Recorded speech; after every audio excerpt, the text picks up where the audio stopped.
Sabay-sabay natin alamin ang mga kaganapan na nangyayari sa ating bansa.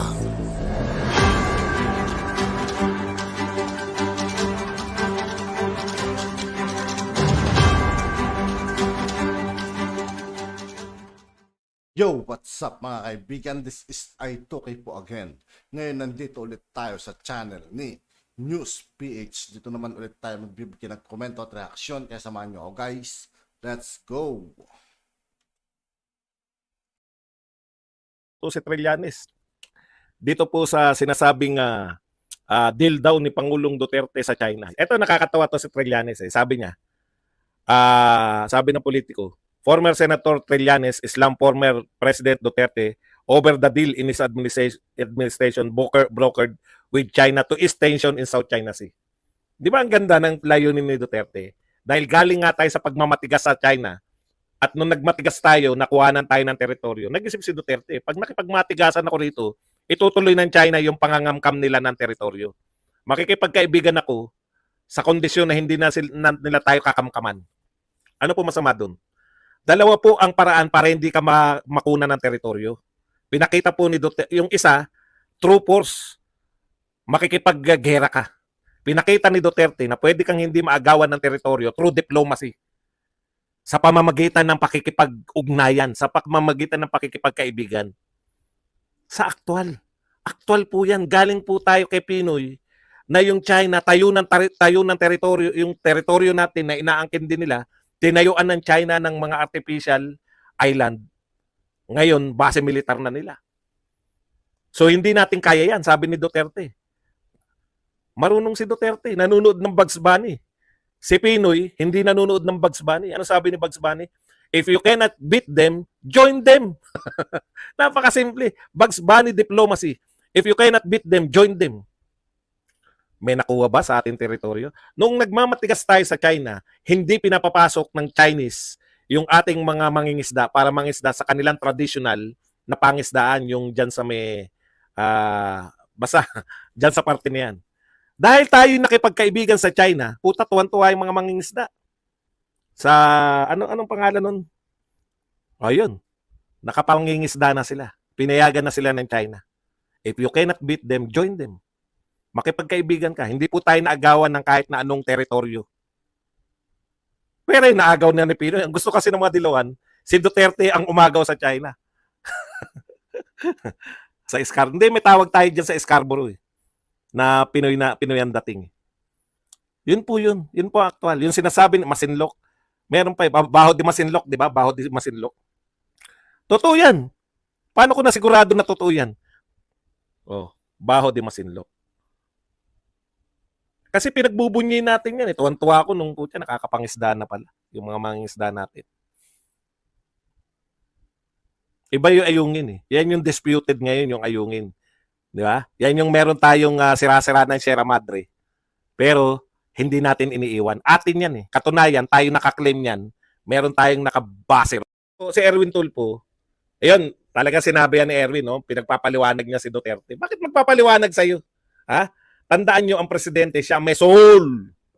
Ha? Siya kaisa-isang mayroong kapangyarihan na magkaroon tayo ng foreign policy. Yung tatahakin natin, yung mapa, no? Yung kung ano ang direksyon ng ating foreign policy. Kasama yan sa binuboto natin sa presidente. Kaya, ang foreign policy ni Pangulong Duterte, hindi ko po talaga alam kung anong uri na ngayon meron. Yan po ba'y nilihim ni Pangulong Duterte? Ang friends to all, enemies to none ba ay nilihim ni Pangulong Duterte? Friends to all, enemies to none. Hindi po yan nilihim. Alam po ng lahat ng tao yan. Nakipagkaibigan tayo sa lahat ng bansa. Lihim ba yan? Bakit ngayon parang pinalalabas nyo na lahat ng ugnayan natin sa China, si PRRD pumupunta sa China? Anong inyo kung anong ginagawa ng mga yan noong si PRRD, nung sila ay Duterte pa. Duterte yan si Jared, lahat ng mga yan, pati si yung nagtitinda ng pampapugi. Duterte lahat yan. Oh, friends to all, enemies to none. Nung nagpupunta si Duterte doon sa China, dahil friends to all, enemies to none. Ano gagawin ni Duterte dun? May mga deal sila. Kaya tahimik ang West Philippine Sea. Ano bang parang, ay may anomalya. Tahimik ang Philippines. 6 na taon tayo. Galing tayo sa pakikibakbakan sa China. Ang tigas-tigas ng mga salita natin sa China. Hindi ako pro-China. Kinukundin ako ang lahat ng ginagawa ng China ng pambubomba sa ating barko. O yan, malinaw yan. Walang pro-China na magkukundina sa China. Kaya burahin nyo na yan na pro-China si Badong. Dahil magmumukha kayong tanga. Ano ibig sabihin, mga kapatid? Nilihim ba ni Duterte na nakipagkaibigan tayo sa China? Nakipagkaibigan tayo sa Russia? Nakipagkaibigan tayo sa Vietnam? Mga dating hindi nating kaibigan? Nakipagkaibigan tayo sa India? Hindi po yan nilihim. In fact, binobroadcast natin yan na isa yan sa pinakamagandang nagawa ni Pangulong Duterte. Yung friends to all, enemies to none. In fact, sinasabi po ni Pangulong Marcos na susundan niya yan. Friends to all, enemies to none. Tapos sasabihin nyo, nakipagkasundo pala. Puta, basahin nyo naman kung ano nakipagkasundo. Wala namang kakaiba ron. Tignan natin. Sausaw naman to. Ito muna tayo kay Erwin Tulfo. Tapusin natin. Ito po yung kumakalat kay Erwin Tulfo. Dalawa lang to eh. Ang nagpapakalat po nito, nagngangalang JC po ng barangay. Ito po, Marcos loyalist. No? Yan, matagal na natin binabanatan yan. Okay, hindi ko alam kung ito ay talagang sinabi ni hindi. Friends to China and Russia lang daw si Duterte. Ibig nyo sabihin si Donald Trump hindi kaibigan ni Duterte? Magkaibigan sila kayo, no? Niloloko nyo ko. Si Donald Trump hindi ba Amerikano? Amerikano kayo naman, no? Huwag tayong magbulahan. Huwag tayong magbulahan. Yun ang sinasabi ko sa inyo. Friends to all. Okay.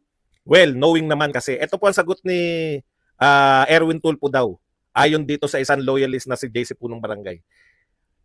Kung totoo itong sinabi ni Tulfo, attack dog talaga siya. Kung hindi naman totoo, ginagamit nila si Tulfo ng mga loyalista para ipang-atake kay Duterte. Okay.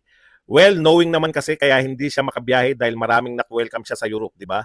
We all know that, and even the United States, limited yung travel ng Pangulong Duterte. Sa Asia, China, Japan at yung mga kaibigang Russia, kaya limited ang biyahe ng dating Pangulo ayon kay Deputy Majority Leader for Communications, Erwin Tulfo. Sinasagot niya yung atake na biyahe ng biyahe si Pangulong Marcos. Ang sinasabi ni Tulfo, kaya naman hindi bumabiyahe si Duterte dahil ang dami niya kaaway sa Europe. Yan po, ganyan po yung iboboto yung senador. No? Yan po yung iboboto yung senador na madadagdagan na naman po tayo ng mga kalutangan dyan sa Senado. Imagine niyo, kaya daw hindi bumabiyahe si Duterte dahil, ayan, nabasahin ko ulit not welcome siya sa Europe. Ibig sabihin, kung welcome siya sa Europe, biyahe siya ng biyahe. Pangulo po siya ng Pilipinas. Para lang maipagtanggol mo, Erwin Tulfo, ang pagbabiyahe ng Pangulo kahit na ang resulta ay negative ayon sa Bangko Sentral ng Pilipinas. Sasabihin mo, kasi si Duterte naman kaya naman hindi bumabiyahe yan dahil hindi siya welcome. Talaga? Yung ibang Pangulo, hindi rin welcome? Si Marcos lang yung biyahe ng biyahe, ganyan karami. Ganyan po kakatwiranan nila. Buti sana kung libre yung biyahe, magastos po yan. Magastos po ang pagbabiyahe. Nag-expect po tayo na may kapalit. Hindi na po tayo, wag na po tayo maglokohan. Ano pa pakialam natin kung maging kaibigan natin yung Czech Republic o hindi? At saka yung Germany na yan. Ang layo-layo po niyan. O, palagay na natin. Sige, dyan tayo. Masama bang makipagkaibigan sa kanila? Nag-e-effort tayo, Czech Republic, na hindi nga natin kilala presidente niyan. Sino presidente niyan? No, Prime Minister? Na hindi nga natin kilala. Ano po mahita natin dyan? Kahit may mahita po tayo. Australia, Japan, kahit ang dami po natin kinakaibigan. Para saan po? Para maging kakampi natin laban sa China. Hindi ba mas practical si Duterte? Kung kaaway natin ng China, China na lang ang kaibiganin natin. Nung panahon ni Pinoy, ang China, nakipagmatigasan tayo. Ano resulta? Nakuhanan tayo ng mga teritoryo ng China. Nakapalag ba tayo? Kunwari lang tayong pumalag. Kunwari lang. Bakit? Nagsampa tayo kunwari na reklamong hindi naman kinikilala ng China. Nanalo tayo sa reklamong hindi naman kinikilala ng China. So kung hindi siya kinikilala ng China, sino magre-reinforce? Wala. Panalo tayo sa papel. May habang buhay tayong ipaglalaban. Pero hindi po ang panalo natin sa papel ay hindi po sinabi na atin na yan. Ang sinabi po ng panalo natin, hindi sa China yung inaangkin nila. Magkaiba po yung binigay sa atin yung teritoryo. Ibig sabihin po, status quo. Alam niyo ibig sabihin ng status quo? Yung mga claimant pa rin kayo. Hindi totoo yung sinasabi ng China na kanila yan. Yun po ang pinanalo natin. Baka kala nyo, yung pinanalo natin, amin na yan, atin yan. Hindi po. Claimant kayo, claimant sila, claimant ang Vietnam, claimant yung iba pang nagkiklaim dyan. Alam niyo ibig sabihin ng claimant? Umaangkin. Inaangkin natin pare-pareho. Ngayon, kung inaangkin natin nakisausaw na naman.